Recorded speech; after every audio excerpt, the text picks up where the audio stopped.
안녕하세요, 가치현입니다. 8월 27일 금요일 국내 시장이 마감되었습니다. 오늘은 전반적으로 코스피 지수를 보시면 오늘 지수가 상승해야 되는지 아니면 하락해야 되는지 방향성 자체를 잡지 못했던 하루였던 것 같아요. 그래도 오늘 소폭이나마 상승으로 마감이 되었고 코스닥도 마찬가지로 0.3%의 상승과 함께 마무리가 되었습니다. 자, 그럼 시가총액 상위 종목들을 살펴볼게요. 자, 오늘은 전반적으로 반도체 관련주들, 그리고 인터넷 관련주, 또 2차전지 관련주들 모두 쉬어갔던 하루였던 것 같습니다. 반면에 최근에 셀트리온을 중심으로 셀트리온 제약, 그리고 헬스케어까지 바닥에서 조금씩 올라오는 모습이 나오고 있는데, 이런 부분이 어쩌면 기대감이 백신 쪽에서 치료제로 옮겨가는 것은 아닐까, 약간은 이런 생각을 해보고 있습니다. 그래서 계속 한번 지켜봐야 될 것 같고요. 또 코스닥,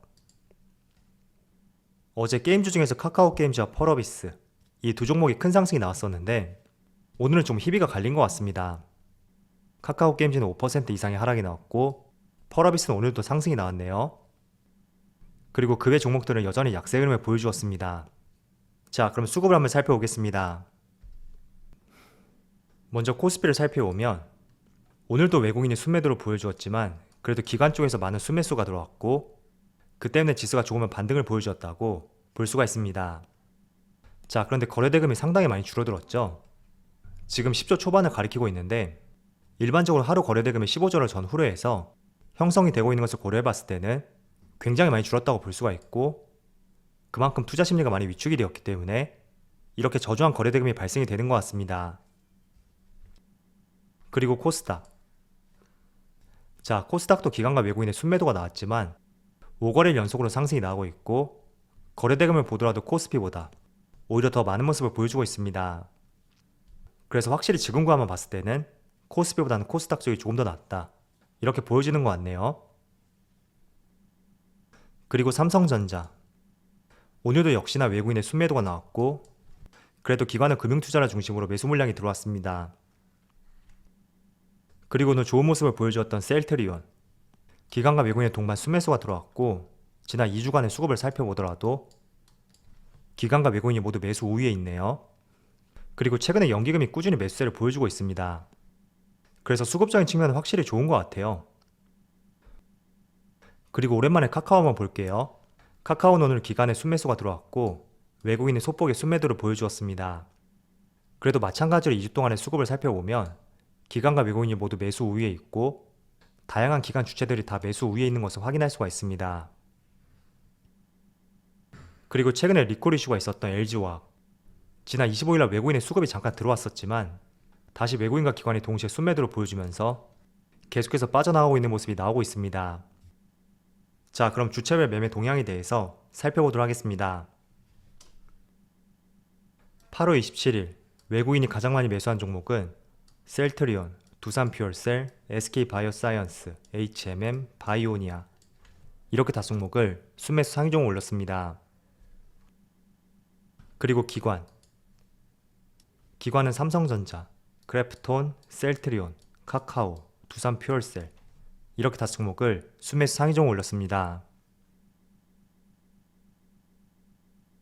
자, 오늘 간밤에 미국 증시가 많이 하락하다 보니까 국내 시장도 낙폭이 크게 나오면 어떡할까, 그런 걱정을 많이 하셨을 거예요. 그런데 생각보다 낙폭이 심하지가 않았고 나름대로 선방을 보여주었던 것 같습니다. 일단 먼저 미국 시장을 한번 살펴볼게요. 어제 나스닥이 0.6%의 하락이 나왔죠. 사실 나스닥은 그동안 가파른 상승이 있었기 때문에 이렇게 하루 정도 쉬어가는 모습은 당연하다고 볼 수도 있습니다. 그래서 어제 0.6%의 하락이 나왔지만 여전히 견조하다고 저는 보여지고요. 또 S&P 500도 마찬가지로 0.6%의 하락이 나왔습니다. 하지만 나스닥과 동일한 의견이고, 또 다우지수, 다우도 비슷한 폭으로 하락이 나왔고 마찬가지로 동일하게 생각을 하고 있습니다. 그리고 반도체, 필라델피아 반도체 지수는 보합으로 마무리가 되었네요. 일단 어제 미국 시장이 0.5% 이상의 하락이 나왔던 이유는 지수가 그동안 단기 하락 후 크게 반등이 나왔고 다시 한번 신고가를 경신하면서 여기에 대한 부담감, 그리고 차익 매물이 나왔을 가능성이 상당히 높다고 생각하고 있습니다. 그리고 어제 아프간에서 테러가 발생이 되었고 미군 사망자도 다수 발생이 되었다는 보도가 있었습니다. 그래서 이런 부분이 시장의 불안정을 야기시켰다고 볼 수가 있고 아마도 국내 시장도 오전장까지는 이런 부분이 충분히 시장에 반영이 되었다고 생각하고 있습니다. 자, 그런데 이런 내용은 어떻게 본다면 크게 국내 시장하고는 직접적인 연관성은 없다고 보여지거든요. 만약에 이런 내용이 미국 본토에서 발생이 되었다면 아마도 큰 파급력이 있었겠지만 저는 큰 영향을 미칠 수 있는 그런 내용은 아니라고 생각하고 있습니다. 그래서 저는 조금 전 이슈보다 우리가 주목할 이슈는 바로 내일 새벽이죠. 잭슨홀 미팅에 대한 어떤 결과, 연준 의장의 발표가 있을 가능성이 높습니다. 그런데 시장에서는 테이퍼링이 조금 미뤄질 수 있다. 계속해서 이런 내용이 나오고 있는데 한번 지켜봐야 될 것 같고요. 아마도 테이퍼링이 조금 미뤄질 수 있다. 이런 내용 때문에 이번 주에 시장이 조금은 반등을 보여주었다고 저는 생각하고 있습니다. 그래서 시장에서는 조금 미뤄질 것이라고 생각하고 있지만 만약에 미뤄지지 않고 바로 진행이 된다면 또 다음 주 초에 시장이 한 번 더 충격을 받을 가능성도 있습니다. 그래서 지금이 참 애매한 구간인 것 같아요. 지수가 조금은 하락했기 때문에 내가 투자를 하고 싶다고 하더라도 약간의 불확실성으로 인해서 선뜻 투자하기가 쉽지 않은 그런 구간인 것 같습니다. 그래서 내가 투자를 할 때 조금 불편함이 있다면 투자를 하지 않고 단순히 지켜만 보는 것도 저는 최고의 방법이라고 생각하고 있습니다. 자, 우리가 매일같이 투자를 한다고 해서 이게 나의 수익을 크게 올려줄 수 있다. 이걸 보장하진 않거든요. 그래서 시장 상황이 좋지 못한 구간에서 내가 괜히 투자를 했고 여기서 손실이 발생되었다고 시장을 탓하기보다는 내가 좋아하는 시장 상황, 그리고 내가 승률을 높일 수 있는 그런 시장 분위기가 되었을 때 그런 순간에 한두 번씩만 투자한다고 하더라도 너무 잦은 매매를 하는 것보다 더 큰 수익이 날 수도 있습니다. 그래서 이 부분 명심하셨으면 좋겠고요. 지금뿐만 아니라 앞으로도 그런 관점으로 투자하는 자세가 항상 요구되는 시점이라고 말씀을 드리겠습니다. 자, 오늘도 갤럭시 폴더블 폰과 관련된 종목들이 굉장히 좋은 모습을 보여주었습니다. 어제도 제가 말씀을 드렸듯이 지금 폴더블 폰의 흥행은 단발적인 재료는 아니란 말이에요. 그래서 꾸준히 새로운 재료가 나올 것이고 또 기대감을 올릴 수 있는 재료가 나올 수 있는 가능성이 높은 재료이기 때문에 계속해서 관심을 가져보자고 말씀을 드렸습니다. 자, 그런데 오늘 나온 기사를 살펴보니까 인도에서 사전 예약 돌풍을 일으키고 있고 작년 노트 20에 비해서 무려 3배 가까운 판매를 보여주고 있다. 이런 기사가 나왔습니다. 자, 아시겠지만 노트 같은 경우에는 단종이 되었어요. 그래서 삼성 측에서 노트를 없애는 대신에 폴더블폰에 4월에 걸 것이라고 발표를 했는데 국내뿐만 아니라 해외에서 이렇게 견조한 성적을 보여주고 있고 유럽 시장과 미국 시장 이런 국가들에서도 인도하고 비슷한 이런 내용들이 발표될 가능성이 상당히 높습니다. 자, 그래서 지금 파인테크닉스를 보시면 제가 지금 촬영하는 시점에 17%의 주가의 상승이 나오고 있어요. 솔직히 너무 단기간에 빠른 상승이 나왔기 때문에 저는 충분히 차익 매물이 나올 수 있는 구간에 접어들었다. 이런 생각도 가지고 있고 이제는 어떤 재료가 나온다고 하더라도 그게 주가에 큰 반응을 일으킬지 거기에 대해서는 조금 의문을 가지고 있습니다. 그렇지만 단발적인 재료는 아니라고 말씀을 드렸기 때문에 조금은 쉬어가는 구간이라든지 주가의 조정이 나온다고 하더라도 여전히 판매가 견조하다면 주가의 상승을 불러일으킬 수 있는 그런 시점은 다시 발생이 될 수 있을 거라고 생각을 하고 있습니다. 그리고 KH바텍도 마찬가지죠. 이 종목은 파인테크닉스에 비해서 다소 아쉬운 흐름이라고 볼 수는 있겠지만 그래도 단기간에 꽤나 상승이 나왔어요. 때문에 갤럭시 폴더블폰과 관련해서 여전히 긍정적인 재료와 함께 긍정적인 시각을 유지하는 것은 좋다고 보여지지만 단기간에 강한 상승이 나왔던 만큼 다소 조정이 발생될 수도 있다고 이해를 해보셨으면 좋겠습니다. 자, 그리고 현대차 오랜만에 한번 볼게요. 지금 현대차의 일봉 차트를 보시면 올해가 이때부터 시작이 되었으니까 주가의 흐름을 봤을 때 올해 투자하신 분들이라면 아마도 수익 중인 분들이 없을 거예요.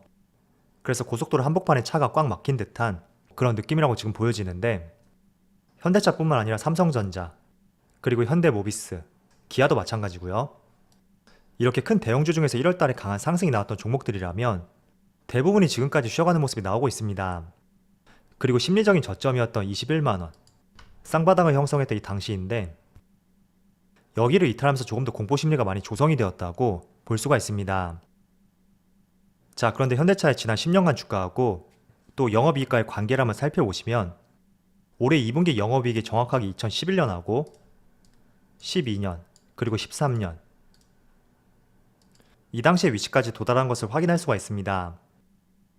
그래서 주가도 마찬가지로 지난 2011년 그리고 12년, 13년 이때 형성했던 고점 박스권 내 여기 내에서 횡보를 하고 있는데 지금 현대차의 실적이라든지 수출 데이터를 살펴보신다면 여전히 자동차 수출은 견조하고 실적도 매우 긍정적이라고 볼 수 있습니다.